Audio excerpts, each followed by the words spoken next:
Hello, my dear students. I am CA Saili Limaye. Today we are going to discuss self-study strategy for last 30 days for CA Foundation December 22 exams. So last 30 days में आपका daily routine क्या होना चाहिए, आपने कितने hours पढ़ाई करनी चाहिए, डेली कितने सब्जेक्ट्स लेने हैं, कितने टेस्ट पेपर्स आपको सॉल्व करने चाहिए, ये सारा डिस्कशन आज के वीडियो में हम करने वाले हैं. So let's start with the strategy. So before starting your self-study plan, first you need to take care of your health, and health includes both physical health and mental health. So अगर आपका physical and mental health strong है तो ही आप daily 12 hours study कर पाओगे and आपकी exam अच्छे से लिख पाओगे. Okay, you need to study for 12 hours daily, minimum 12 hours. So उसके लिए physical health and mental health strong रखने के लिए आपको क्या करना पड़ेगा, daily 45 minutes, at least 45 minutes you need to do some physical exercises like walking, running, cycling, yoga, जो भी एक्सरसाइजेस आपको पसंद है you need to do it daily. Okay, उसके साथ साथ आपको आपके डाइट के ऊपर भी ध्यान रखना पड़ेगा. Avoid junk food, you need to take healthy food. Okay, dry fruits, normal fruits, vegetables, ये सब इंक्लूड करो. ओके, उसके साथ साथ ये फिजिकल हेल्थ के बाद आता है mental health also. So our physical as well as mental health should be strong. So mental health के लिए सबसे बड़ा उपाय है मेडिटेशन. वो सबको पता है बट बहुत सारे स्टूडेंट्स करते नहीं है meditation. So you need to do 10 to 15 minutes meditation. So meditation के फायदे आपको ऑलरेडी पता है. Correct, we need strong concentration, we need strong memory. Correct, हमारा मेंटल हेल्थ अगर अच्छा है तो हमें टेंशन नहीं आएगा, हम रिलैक्स रहेंगे. सो मेडिटेशन आप करोगे तो आप रिलैक्स रहोगे, आपका कॉन्सेंट्रेशन भी बढ़ेगा एंड आपकी मेमोरी भी स्ट्रांग होगी. क्योंकि आपको पता है कि लॉ में आपको बहुत सारे कीवर्ड्स रिकॉल करने हैं, फॉर्मूलेज मैथ्स में रिकॉल करने हैं. सो रिकॉलिंग बहुत कुछ करना है सीए फाउंडेशन एग्जाम्स में. सो आपकी मेमोरी बहुत स्ट्रांग होनी चाहिए एंड आपका अगर कॉन्सेंट्रेशन हाई लेवल का है, 100% कॉन्सेंट्रेशन आपने किया तो एग्जाम्स में आपके सिली मिस्टेक्स भी नहीं होंगे. करेक्ट, इसलिए ये दो चीजें आपको करनी ही पड़ेगी. देखो, सीए फाउंडेशन का जो रिजल्ट लगता है ना वो 15 to 25% के बीच में लगता है. मतलब अगर 100 स्टूडेंट्स है, ओके, एंड 15% रिजल्ट आया तो 15 स्टूडेंट्स ही पास होने वाले हैं. 20% रिजल्ट आया तो 20 स्टूडेंट्स ही पास होने वाले हैं, ये तो कंफर्म है. सो 15 to 25% रिजल्ट में हमें आना है. सो हमारा जो पेपर है वो टॉप 15, टॉप 10 में आना चाहिए. तो उसके लिए ये सारी चीजें आपको करनी पड़ेगी. आइदर और करके नहीं चलेगा कि मैं ठीक है मैं मेडिटेशन कर लेता हूँ, वो वॉकिंग वगैरह नहीं होगा, फिजिकल एक्सरसाइज नहीं होंगे. सो ऐसे नहीं, जितने भी स्ट्रैटेजीज मैं बता रही हूँ वो सारे आपको अप्लाई करने पड़ेंगे. आपको हार्डवर्क के साथ साथ स्मार्ट वर्क भी करना पड़ेगा इस लास्ट 30 डेज में, तो ही आपका सिलेबस कंप्लीट हो पाएगा. Then next is continuous positive self talk. Continuous आपको पॉजिटिव ही बात करनी है. सो आप डेली 12 आवर्स स्टडी कर रहे हो बट सोने से पहले अगर आप थिंक कर रहे हो कि मैं पास हो जाऊंगा क्या, कीवर्ड्स मुझे रिकॉल होंगे क्या, अकाउंट्स का पेपर कंप्लीट हो जाएगा क्या, मैथ्स का पेपर कैसे आएगा. ओके, सो ये निगेटिव थिंकिंग अगर कंटिन्यूअस है तो आपने दिन भर जो स्टडी किया है, दिन भर जो 12 आवर्स हार्डवर्क किया है वो एफर्ट्स का जीरो हो जाएंगे. तो आपको ये याद रखना है कि हार्डवर्क के साथ, स्मार्ट वर्क के साथ और एक एडिशन है, आपको कंटिन्यूअसली पॉजिटिव बोलना पड़ेगा. सो अगर दिमाग में आ रहा है कि मैं पास हो जाऊंगा क्या, तो आपको कंटिन्यूअसली इमीडिएटली क्या बोलना है, yes I am going to pass. Keywords मुझे रिकॉल होंगे क्या, क्यों, तो आपको क्या बोलना है, येस मुझे कीवर्ड्स रिकॉल होंगे. मैथ्स का पेपर कैसे आएगा, डिफिकल्ट आएगा क्या, नहीं, मैथ्स का पेपर इजी आएगा. अकाउंट्स का पेपर कंप्लीट होगा क्या, यस अकाउंट का पेपर कंप्लीट हो जाएगा. इकोनॉमिक्स में मेरा टारगेट 70-80 अबव है तो मिल जाएंगे क्या उतने, तो आपको बोलना है यस मुझे अबव 70-80 इकोनॉमिक्स में मिल जाएंगे. सो जो भी दिमाग में आपको निगेटिव थॉट्स आ रहे हैं उसको आपको पॉजिटिव में कन्वर्ट करना पड़ेगा. ओके आपको smart work plus hard work plus positive self talk, ये तीनों प्लस करने हैं आपको, तो ही आप टॉप 10 टॉप 15 टॉप 20 में आ जाओगे, मतलब आप पास हो जाओगे। बहुत सारे स्टूडेंट्स फेल होते हैं because of negative thinking, because of low confidence. So मैं हमेशा स्टूडेंट्स को बताती हूँ कि दो टाइप के ही स्टूडेंट्स पास होते हैं, एक सेल्फ कॉन्फिडेंस वाले, ओके, एंड जिनका लो कॉन्फिडेंस है या हाई कॉन्फिडेंस है, ओवर कॉन्फिडेंस या लो कॉन्फिडेंस, वो फेल होते हैं। दो टाइप के स्टूडेंट्स मुझे बोलना था कि फेल होते हैं। वो दो टाइप कौन से हैं? लो कॉन्फिडेंस या ओवर कॉन्फिडेंस वाले।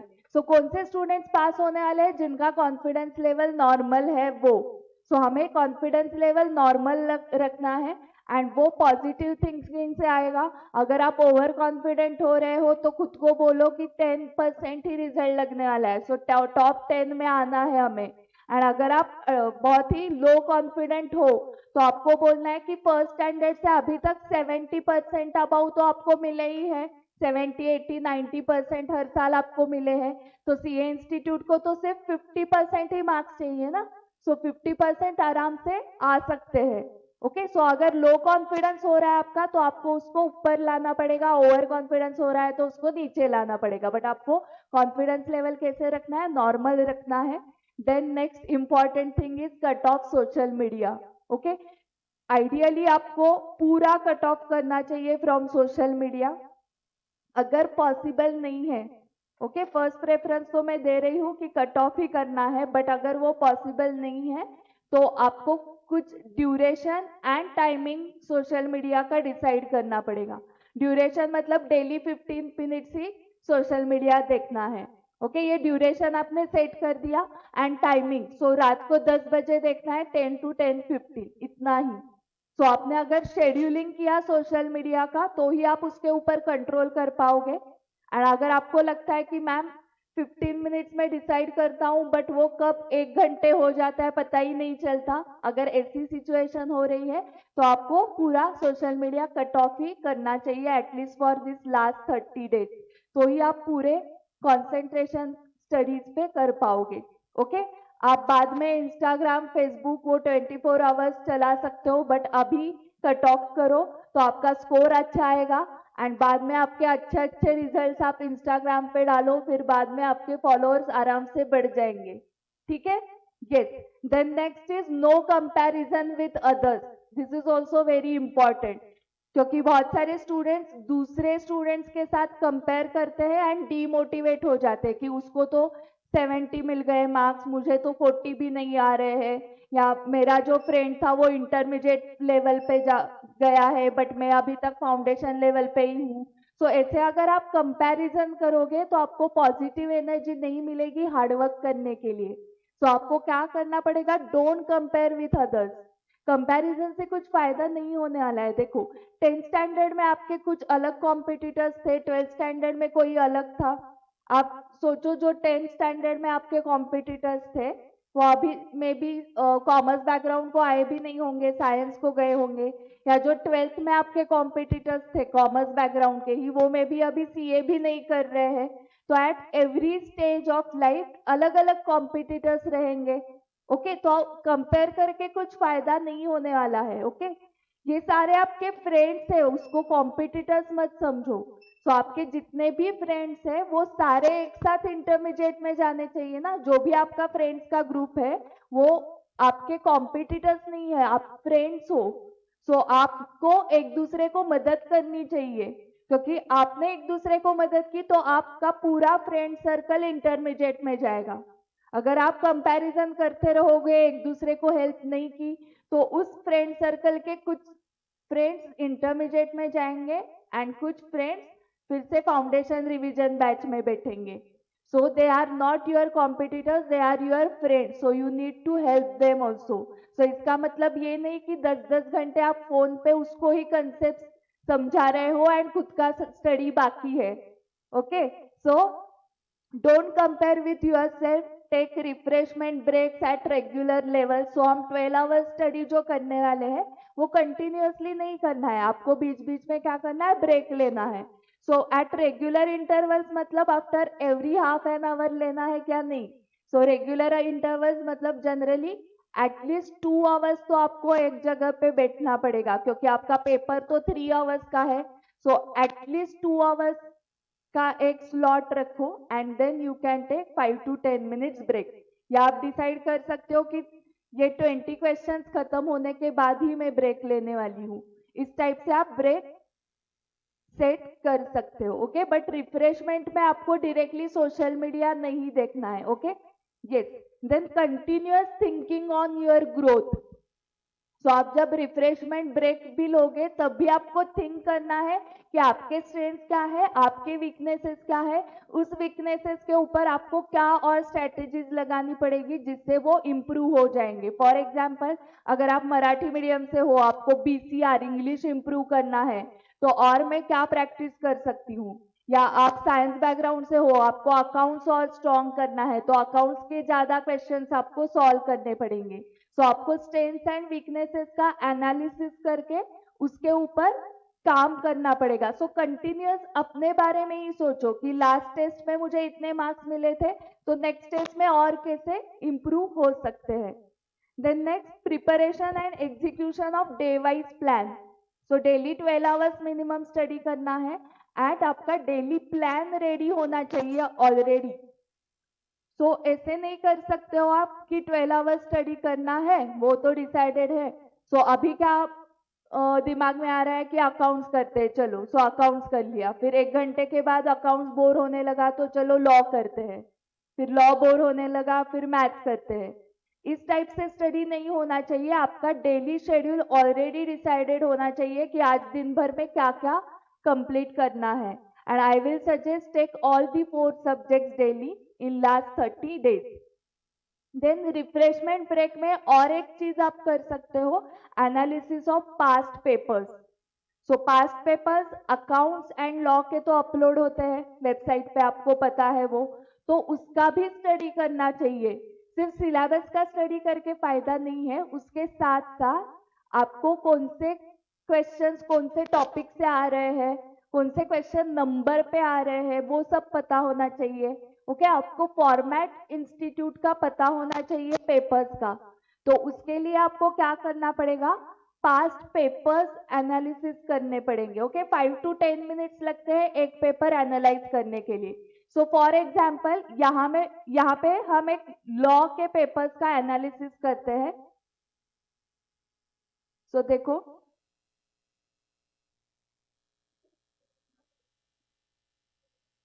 ये सो वेबसाइट पे आपको लॉ के सारे पास्ट क्वेश्चन पेपर्स मिल जाएंगे, वैसे ही अकाउंट्स के भी मिलेंगे, मई 18 से लेके मई 22 तक। सो अगर पहले हमने मई 22 का पेपर देखा जो एग्जाम जून में हुई थी, सो जून 22 का पेपर। सो देखो, फर्स्ट क्वेश्चन 1A, यस, कौन से एक्ट के ऊपर पूछा है ये? सो इंडियन कॉन्ट्रैक्ट एक्ट आपको यहाँ पर दिख रहा होगा, इंडियन कॉन्ट्रैक्ट एक्ट के ऊपर ये क्वेश्चन है। देन क्वेश्चन 1B देखो लास्ट लाइन में दिया है, कंपनीज एक्ट के ऊपर ये क्वेश्चन है। थर्ड 1C देखो, सेल ऑफ गुड्स एक्ट के ऊपर ये क्वेश्चन है। सो क्वेश्चन 1 जो है वो कंपलसरी होता है, वो आपको पता होना चाहिए। कहाँ पर दिया है? Question 1 is compulsory and out of remaining 5 solve any 4 question. So question 1A कौन सा था? Indian contract act, 1B companies act and 1C sale of goods act का था। ओके, ये जून 22 का पेपर हुआ। अभी दिसंबर 21 का पेपर देखो, question 1A Indian contract act, 1B ये लिमिटेड वगैरह दिख रहा है, मतलब ये कंपनीज एक्ट का क्वेश्चन था, and 1C again sale of goods act. अभी नेक्स्ट जून 21 का पेपर देखो, क्वेश्चन 1A कौन सा है? ये वैलिड वॉइड पूछा है, मतलब कॉन्ट्रैक्ट एक्ट है। 1B OPC 1 पर्सन कंपनी, मतलब कंपनीज एक्ट का है, and 1C sale of goods act का है। ओके, सो ये हमने सिर्फ लास्ट 3 पेपर्स का एनालिसिस किया, वो भी सिर्फ क्वेश्चन 1 का।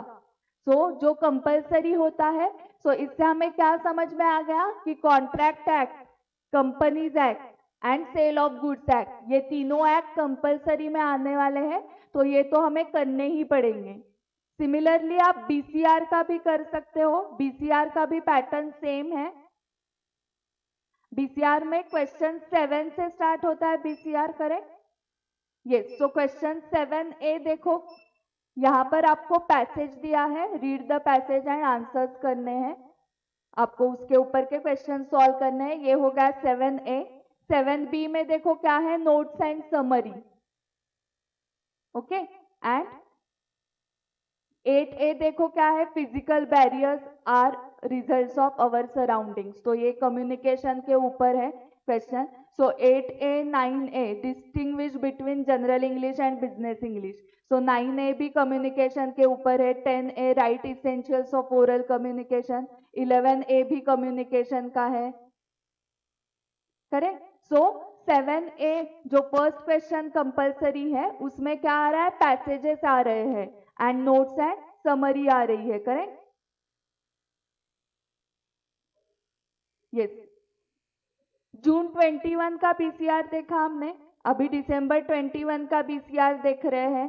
7A वही है, देखो पैसेज, उसके कॉम्प्रिहेंशन पैसेज, क्वेश्चन आंसर्स करो and notes and summary, so ये कंपलसरी में आता है। So note making, summary, comprehension passage, ये टॉपिक्स आपको करने ही पड़ेंगे। 8A देखो कम्युनिकेशन का है, 9A 10A 11A भी कम्युनिकेशन का ही है।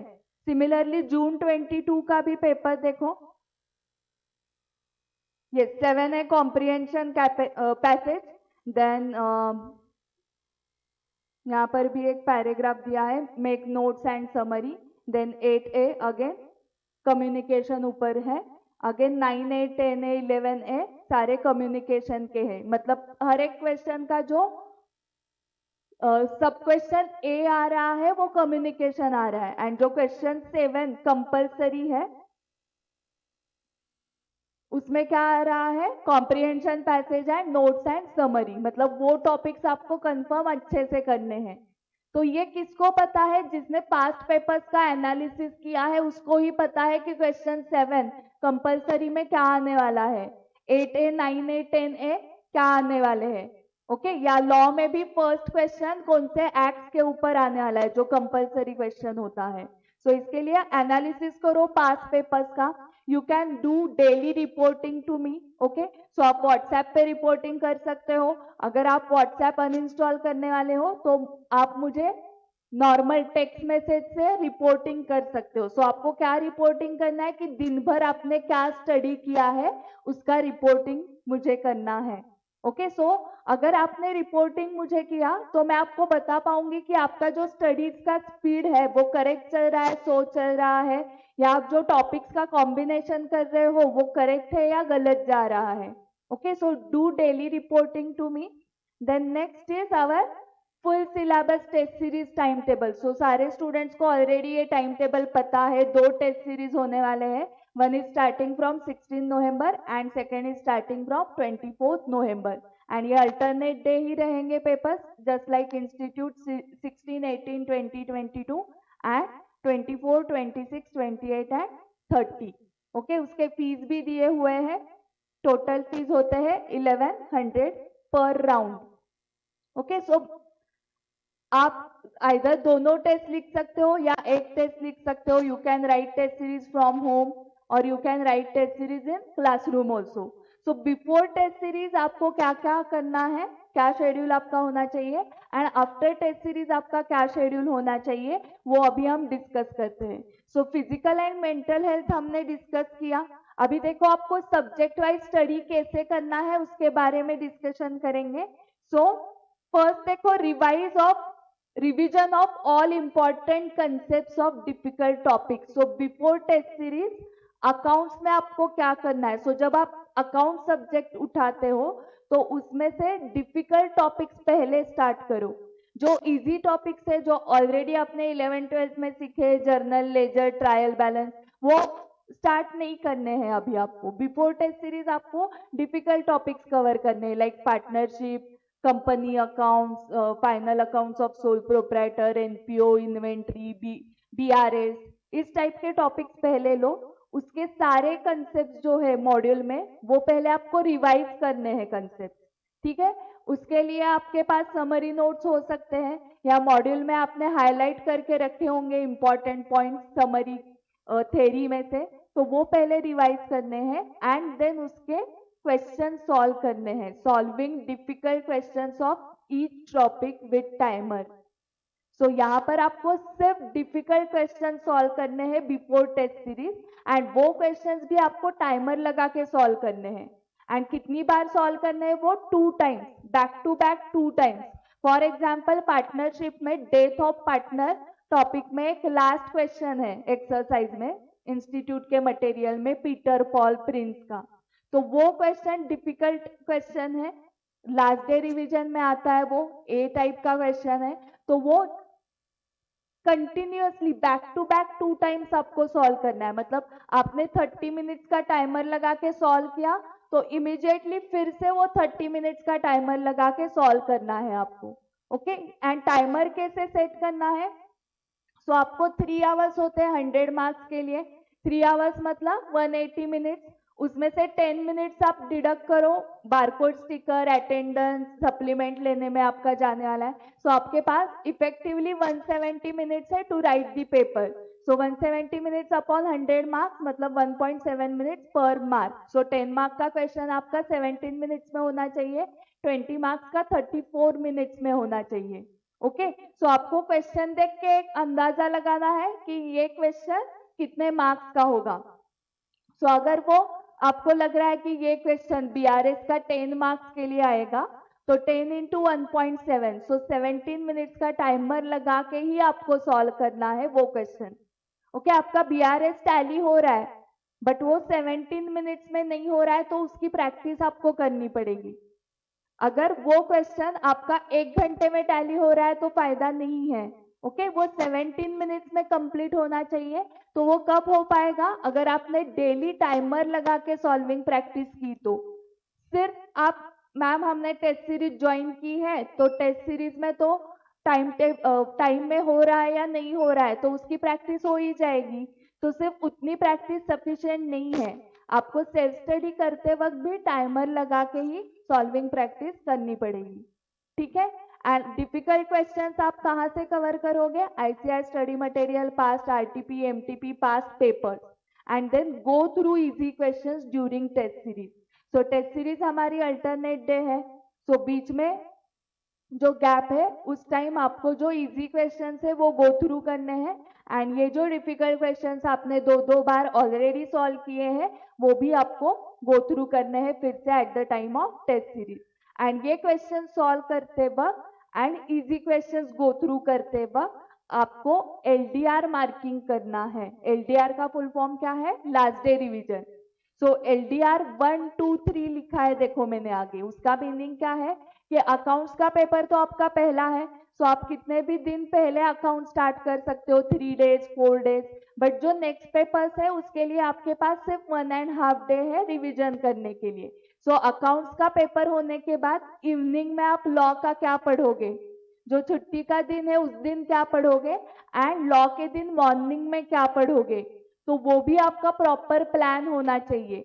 आप अकाउंट्स का पेपर लिखने के बाद घर जाते जाते नहीं डिसाइड कर सकते हो या घर जाने के बाद अभी कौन से टॉपिक से स्टार्ट करेंगे, तो वैसे नहीं करना है, वो आपका ऑलरेडी प्लान होना चाहिए।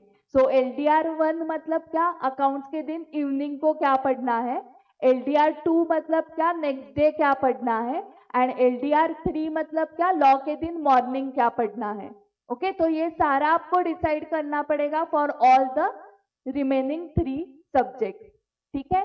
सो जो ऑल इंडिया रैंकर्स होते हैं, जो टॉपर्स होते हैं, उनको 300 अबाउ मार्क्स आ जाते हैं, उनका ये सब प्लान रेडी होता है एंड लास्ट डे को आपको सिर्फ क्वेश्चंस गो थ्रू या रफ में सॉल्व करने के लिए टाइम होगा, आप डिटेल में सॉल्व नहीं कर सकते हो। आपको डिटेल में सॉल्व करना है तो वो अभी आपको करना पड़ेगा, लास्ट डे में आपको सिर्फ क्या करना है, क्वेश्चंस गो थ्रू करने हैं। The next subject is law and BCR.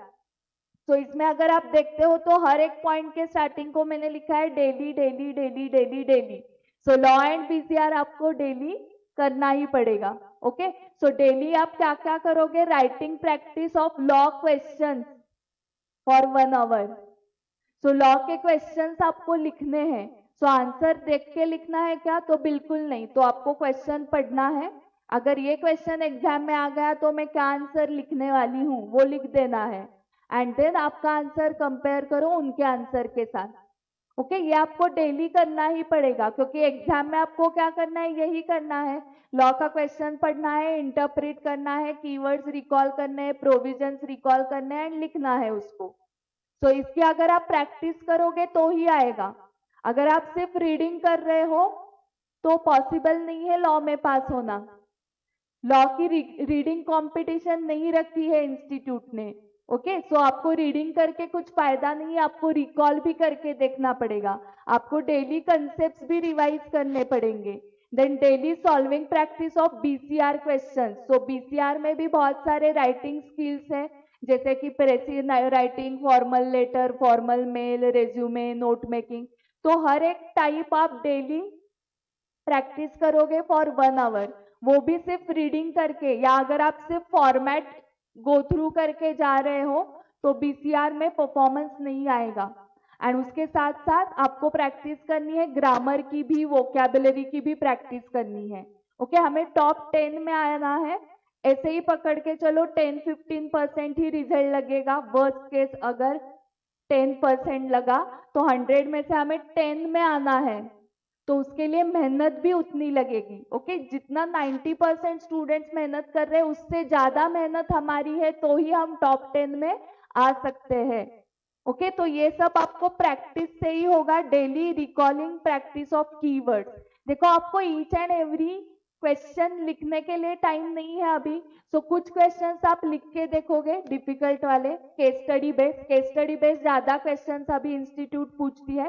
So law में केस स्टडी बेस्ड क्वेश्चंस आपको आने वाले हैं, एंड कुछ क्वेश्चंस आपको सिर्फ ओरली रिकॉल करने पड़ेंगे कि अगर ये क्वेश्चन आया तो मैं क्या क्या पॉइंट्स लिखने वाली हूँ। जस्ट पॉइंटर्स लिखो, कीवर्ड्स, एंड कंपेयर करो उनके साथ, एंड सेंटेंस ड्राफ्टिंग आपको डायरेक्टली अभी मेन एग्जाम में करना है। सो सिर्फ रीडिंग नहीं करोगे, रिकॉलिंग ज्यादा करो। सो रिकॉलिंग प्रैक्टिस अगर हो गई आपकी तो ही मेन एग्जाम में आपको फास्ट रिकॉल होगा। देखो, जिस स्टूडेंट को प्रैक्टिस ही नहीं है रिकॉलिंग की, वो सिर्फ रीडिंग कर रहा है, तो वो डायरेक्टली मेन एग्जाम में जाके ट्राई करने वाला है कि कीवर्ड्स रिकॉल करने के लिए, एंड देन उसको समझेगा कि नहीं हो रहे कीवर्ड्स रिकॉल, क्योंकि प्रैक्टिस ही नहीं है। डायरेक्टली फर्स्ट टाइम वो कीवर्ड्स रिकॉल करने वाला है या प्रोविजंस रिकॉल करने वाला है। तो आपको क्या करना पड़ेगा लॉ में? सिर्फ रीडिंग करके फायदा है क्या? नहीं, तो उसके साथ साथ आपको writing practice and recalling practice करनी पड़ेगी। सारे सब्जेक्ट्स आपके मिनिमम 5 टाइम्स रिवाइज हुए हैं तो ही आप सीए फाउंडेशन क्लियर कर सकते हो। ओके, मिनिमम 5 टाइम्स आपको रिवीजन करनी पड़ती है। उसमें सारे कंसेप्ट्स की रिवीजन करनी है क्या? नहीं, जितने भी डिफिकल्ट क्वेश्चन है वो बार बार रिवाइज करो। इजी क्वेश्चंस तो 1-2 बार रिवाइज करके भी आपको आ जाएंगे। Then next, maths, LR and statistics. So इसमें भी पहले आपको फोकस करना है डिफिकल्ट टॉपिक्स पे। सो डिफिकल्ट टॉपिक्स के जो इंपॉर्टेंट कंसेप्ट एंड फॉर्मूला है वो पहले रिवाइज कर लो। आपके पास फॉर्मूला बैंक रेडी होनी चाहिए, जिससे आप 5 to 10 मिनट्स में सारे फॉर्मूले रिवाइज कर सकते हो।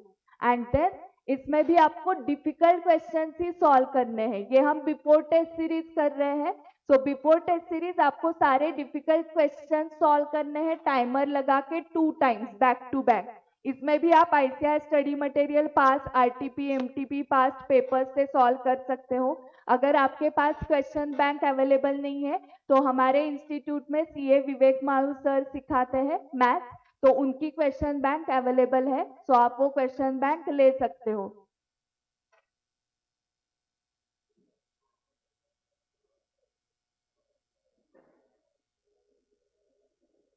ये सो टेस्ट सीरीज के पहले आप सारे डिफिकल्ट क्वेश्चन ही सॉल्व करोगे।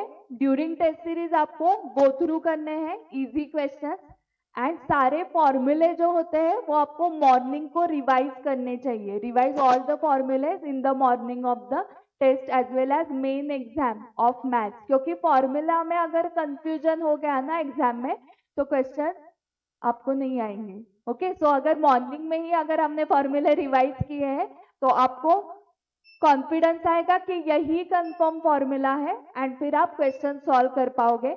आपके पास ट्रिक्स होने चाहिए कि एक क्वेश्चन 30 सेकेंड्स में कैसे सॉल्व करना है, तो वो सारे ट्रिक्स भी आपको सीए विवेक मारू सर ने बताए हैं ऑलरेडी। ओके, अगर आपको पता नहीं है तो आप यूट्यूब पे उनके वीडियोस देख सकते हो, उससे आपको समझेगा कि कितना भी डिफिकल्ट क्वेश्चन आपको 30 सेकेंड्स में कैसे सॉल्व करना है।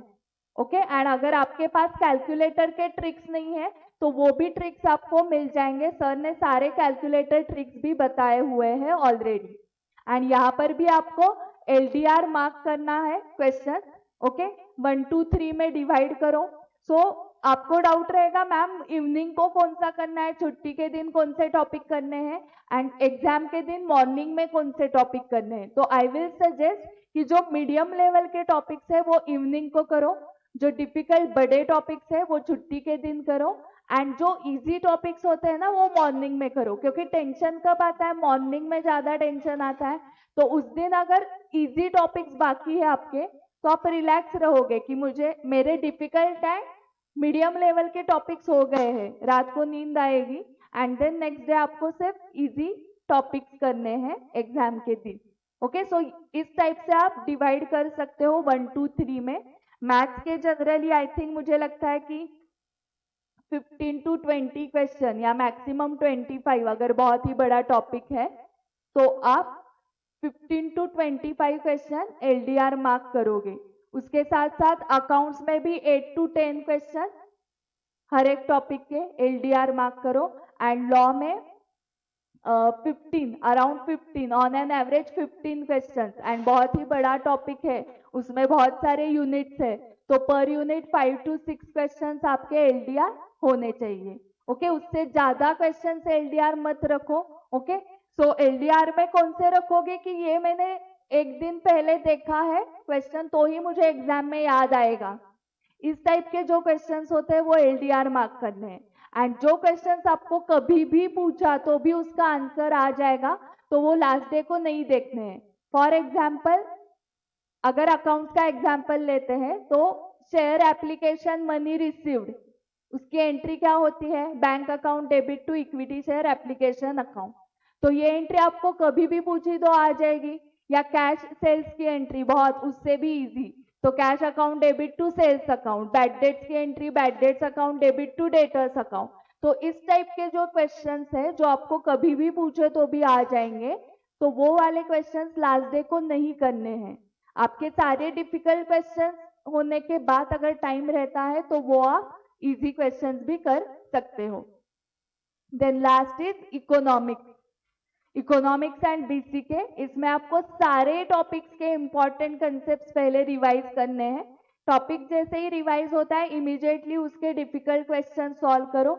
ओके, एंड वो भी आपको 2 बार सॉल्व करने हैं from ICI module, MTP, past papers, RTP and sorry math and economics का आरटीपी नहीं होता है ना, सो वो सोर्स नहीं है, सो कुछ प्रैक्टिस क्वेश्चंस वगैरह उन्होंने वेबसाइट पे दिए हैं, सो प्रैक्टिस क्वेश्चन से आप क्वेश्चन सॉल्व कर सकते हो। एंड ड्यूरिंग टेस्ट सीरीज आपको सिर्फ गो थ्रू करने हैं इजी वाले क्वेश्चन, एंड इसका भी लास्ट डे रिवीजन के लिए मार्किंग करना पड़ेगा। Okay, so before test series आप क्या करोगे, सब डिफिकल्ट पार्ट खत्म कर लो, सो आपको कॉन्फिडेंस आ जाएगा। नवंबर में अगर आपका डिफिकल्ट वाला पार्ट कंप्लीट हो गया है, ओके, तो दिसंबर में सिर्फ इजी वाला पार्ट रहता है, एंड टेस्ट सीरीज के टाइम आपका पूरा सिलेबस रिवाइज होने ही वाला है। सो टेस्ट सीरीज 30 नवंबर को खत्म हो जाएगी, उसके बाद भी हमारे पास 10 डेज है, क्योंकि मैंने 11, 12, 13 दिसंबर 3 दिन अकाउंट्स के लिए रखे हैं, 14 दिसंबर से आपकी एग्जाम स्टार्ट हो रही है। So after test series also you have 10 days. So उसमें क्या करना है, अगर लेटेस्ट आरटीपी जो नवंबर 22 के लिए एप्लीकेबल आरटीपी है वो आपका नहीं सॉल्व हुआ है तो वो सॉल्व करो। अगर इंस्टीट्यूट के मॉक टेस्ट पेपर्स आपने नहीं सॉल्व किए हैं तो वो सॉल्व करने हैं आपको। देन ये जो 10 डेज है उसको 2 सेक्शंस में डिवाइड करो, 5 डेज। फर्स्ट 5 डेज में 2 सब्जेक्ट्स उठाओ, उसके सारे डिफिकल्ट क्वेश्चंस फिर से रिवाइज करो। नेक्स्ट 5 डेज में और रिमेनिंग 2 सब्जेक्ट्स लो, उसके सारे डिफिकल्ट क्वेश्चंस फिर से सॉल्व करो। ओके, सो ये 2 सब्जेक्ट्स आई थिंक आप कॉम्बिनेशन करोगे, एक डिस्क्रिप्टिव एंड एमसीक्यू बेस्ड का, and then mark LDR questions. अगर एलडीआर का मार्किंग आपका नहीं हुआ है बिफोर टेस्ट सीरीज, तो ये लास्ट डे रिवीजन मार्किंग आपका फाइनल मार्किंग हो जाएगा।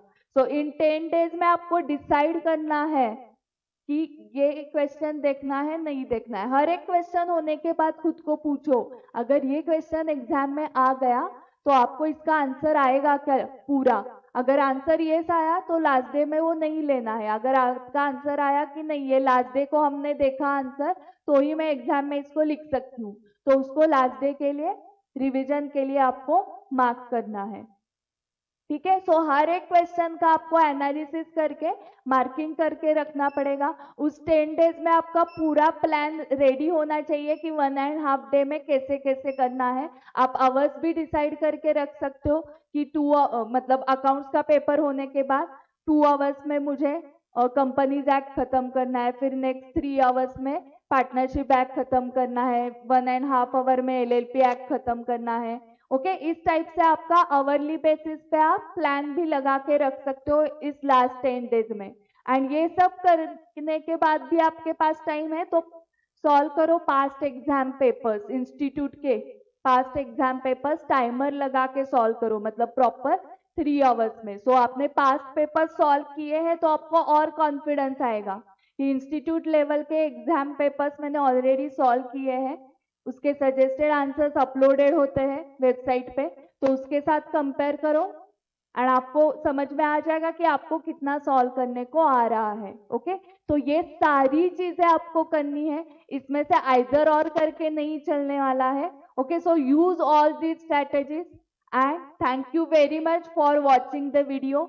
If you have any queries, this is my WhatsApp number 7057803690 and आपको जो डेली रिपोर्टिंग करना है मुझे वो इसी नंबर पे आप व्हाट्सएप कर सकते हो, फर्स्ट नंबर पे, या टेक्स्ट मैसेज कर सकते हो। एंड सेकेंड नंबर ऑफिस का नंबर है, तो आपको टेस्ट सीरीज के बारे में कुछ डाउट्स है तो आप सेकेंड नंबर पे कॉल करो, सो आपको टेस्ट सीरीज के सारे डिटेल्स मिल जाएंगे। Okay, so thank you very much, share this video with all your friends and subscribe to our channel for more videos. Thank you.